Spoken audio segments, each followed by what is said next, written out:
السلام عليكم البنات، كي دايرين؟ لاباس عليكم؟ بخير؟ اموركم مزيانه؟ كنتمنى تكونوا بخير وعلى خير. مرحبا بكم معايا في قناه شيوات زينب يونس. اليوم ان شاء الله غادي نحضر معكم كيكه المول العجيب. كتجي زوينه رطبه مفشفشه وتا في الشكل ديالها كيجي زوين. ما تنساوش ديروا القناه ديالي اشتراك وتبارطاجيوها مع صحابكم وحبابكم وديروا لي جيم وتخليوا لي شي تعليق يكون زوين. على بركه الله غندوزو المقادير ديال الكيك.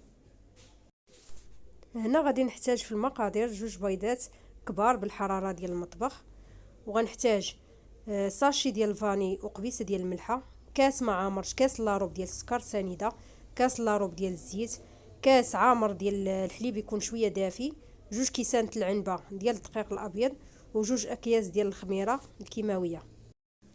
هنا خديت واحد البول هرست فيه 2 بيضات، غنزيد عليه السكر السنيده والفاني وشويه الملحه، وغندير هاد العناصر كامله نطربها بالطراب الكهربائي. تقدروا ديروا غير الطراب اليدوي، ولا تقدروا ديروا هادشي كامل العناصر كامله تجمعوهم وديروهم في الخلاط ديال العصير.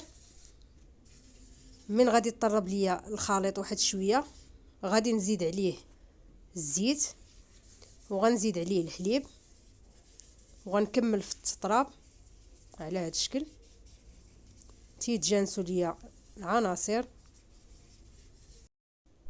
هنا غادي نكمل غير بالطراب اليدوي، غناخذ الدقيق وغادي نغربلو، وغنزيد عليه الخميره وغادي نحركهم مزيان. يعني هزات ليا دوك الكيسان بجوج ديال الدقيق، وغادي نزيد في الاخير غنزيد شويه ديال الخل.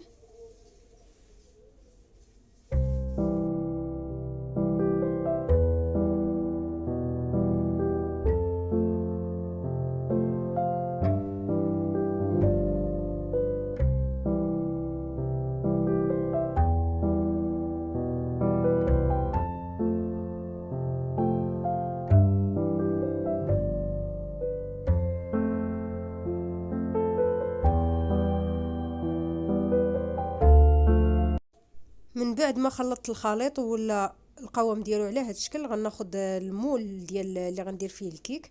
انا خديت هذا الشكل، يعني نتوما تاخذوا الشكل اللي بغيتو اللي عندكم متوفر في الدار ديال المول العجيب.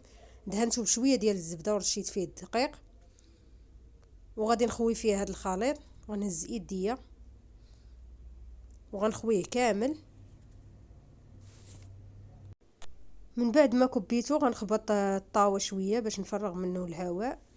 وهنا كنت الفران شعلت عليه من قبل درجه الحراره 180 درجه، شعلت عليه غير من التحت حتى يطيب الكيك، ونشعل عليه من الفوق يتحمر. راه دغيا كيطيب، ما كياخذش معكم بزاف ديال الوقت. هنا غادي ندوز نحضر معكم الكريمه اللي غادي نديرو في الكيك. غنحتاج 2 كيسان العنبه ديال الحليب، وغنحتاج 2 معالق كبار ديال السكر السنيده، اللي كيبغيها حلوه يقدر يدير 3، و2 معالق كبار ديال المايزينا، وساشي ديال الفاني، ودانون ديال الفاني. هنا خديت كاسرونه غادي نكب فيها الحليب، وغادي نزيد عليها السكر سنيده، ونزيد عليها المايزينا والفاني، وغادي نحركهم مزيان، وغنديرهم فوق البوطه حتى يعقد معايا الخليط. عاد باش غنزيد عليهم الياغورت ديال الفاني. هنا من بعد ما طابت ليا الكيكه وتحمرات خرجتها من الفران. كتجي مفشفشه وكيجي شكلها هو هذا، راه كتجي زوينه ورطبه. غناخذ واحد الطبسيل وغادي نقلب فيه هذا الكيك، يعني حتى المول ما كيلصق ما حتى شي حاجه.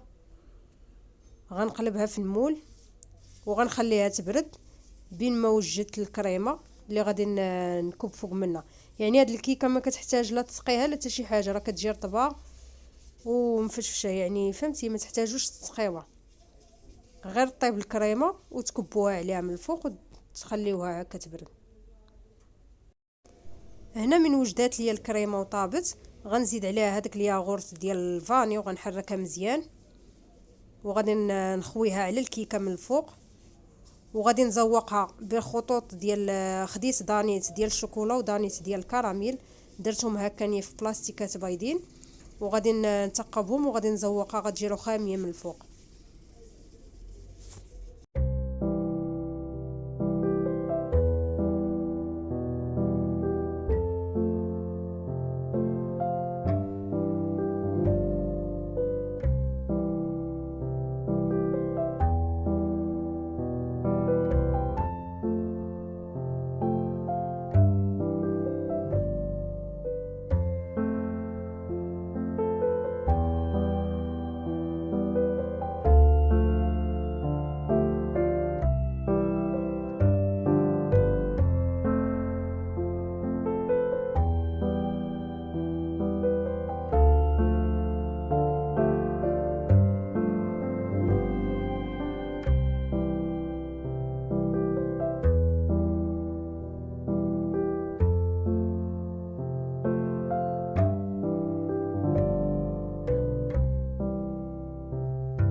هذا هو الشكل النهائي ديال الكيك ديالي من بعد ما درتها في الثلاجه وخليتها تبرد، والكريمه تشد ليا شويه في بعضياتها، راه كتجي زوينه ورطبه، وحتى المذاق ديالها كيجي زوين. غنقطع معكم واحد الطريف نشوفوها من الداخل كيفاش كتجي.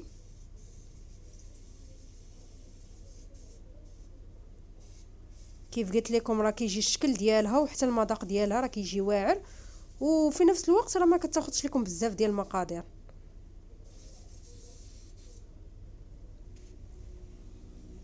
هذا هو الشكل النهائي ديال الكيك من الداخل، كيجي على هذا الشكل. كنتمنى الوصفه ديال اليوم تعجبكم، وتكتبوا لي شي تعليق يكون زوين، وديروا لي جيم، والى اللقاء في فيديو جديد مع وصفه جديده ان شاء الله.